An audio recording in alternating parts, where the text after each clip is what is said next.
Hey guys, here's a continuation of the last video where we're using the converse to prove that lines are parallel. In these examples, you'll see a lot of the algebraic kind of problems that you'll need to be able to do. So first thing I notice, every single problem here says, find the value that makes m parallel to n, right? Makes the lines parallel, makes the lines parallel. So you're trying to show that the lines are parallel. They're not giving you. There's no symbols here, notation of any kind in the picture to guarantee that the lines are given as parallel. We have to show it. So in these examples, we're just going to find whatever x value makes it work. So in order for this to work, we need to figure out what angle and what relationship they must have. So hopefully you look at these two angles and say, okay, I know those angles. I know they're corresponding. Top right corner, top right corner. So in each group, they're in the same position, so they're corresponding. And I remember that corresponding angles were supposed to be the same.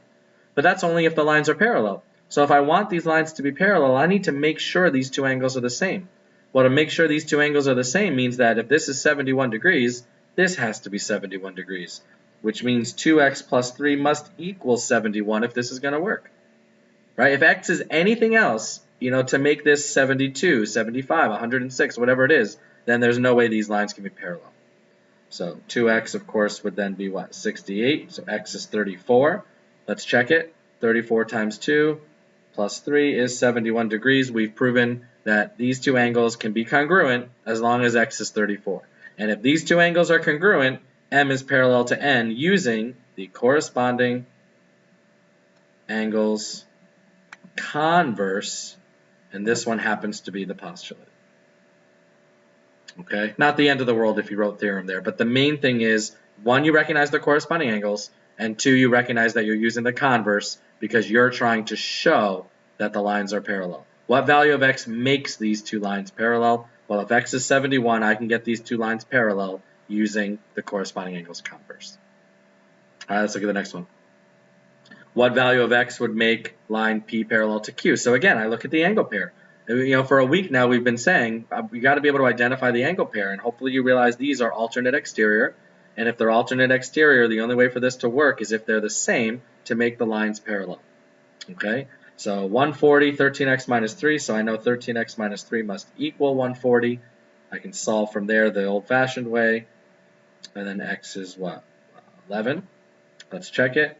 11 times 13 minus 3 is, in fact, 140. So I know for sure if x is 11, then I have my two angles, my alternate exterior angles congruent, which means I can use my alternate exterior angles converse. And that one is also, or that one is a theorem, converse. So again, most common question, Mr. Miller, how do I know when I'm supposed to say converse and how do I know when I'm supposed to leave that out? Well, again, look at what's given. Okay, they're giving us these angle pair relationships to use. Well, actually, they technically didn't give us the relationship. We had to remember it. But they're giving us the angles that they want us to use to get the lines parallel. What value of x makes P parallel to Q? If this was an original problem, a non-converse problem, it would have given the lines parallel to begin with. That's the whole idea. You're taking the if part and the then part and you're switching them. This is currently the then.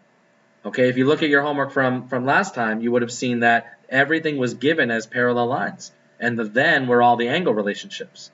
So I know the problem looks the same. I know, I get it. But the key is to read the question and make sure you understand what it's asking for. All right, here's another one here. Again, same idea. So we had a corresponding, we have an alternate exterior. Guess what? This one happens to be alternate interior. It's really the same thing, same idea. These two angles have to be congruent. So in order for that to work, x would have to be 8, and those are alternate interior. So alternate interior converse. And that one is also a theorem. Okay, the only one that wasn't one of these is the same side interior. The only difference is instead of, them being congruent, each angle being congruent, for same side interior, they would be supplementary, of course. Oh, how about that? How convenient. Supplementary. All right, these two are the ones where, they're not necessarily congruent. In fact, in this case, they're definitely not going to be congruent because that's 98. If this was 98, these two lines would not be parallel because these two angles aren't supposed to be congruent unless they're both 90. That's the only way that would work. So these two angles have to add up to 180, not necessarily be congruent to each other. So this is an old-fashioned little plus little make big kind of problem where the two angles together have to add up to the 180. All right, so let's clean that up. 7x plus negative 2 plus 98 is 96. So 7x equals, what's that, 84. So x equals 12, it looks like. All right, we can double check that. Put the 12 back in. 12 times 7 is 94 minus, is 84 minus 2 is 82. I'll put that up here. 82 degrees. 82 plus 98 is in fact 180, so we know we're in good shape. And we use the consecutive interior converse theorem. Or same side interior angles converse theorem, however you want to put it. Okay, so that's the one that's different. Here, let me actually open that back up. Here, you can almost see all four. Let's see if we can get them up there. Might be hard to get all four, but you can almost see them.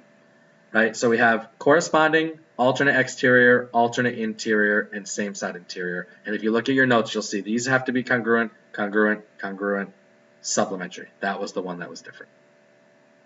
All right, I think that's probably going to get you through. If you need any more help or if you want me to do any other examples, just let me know.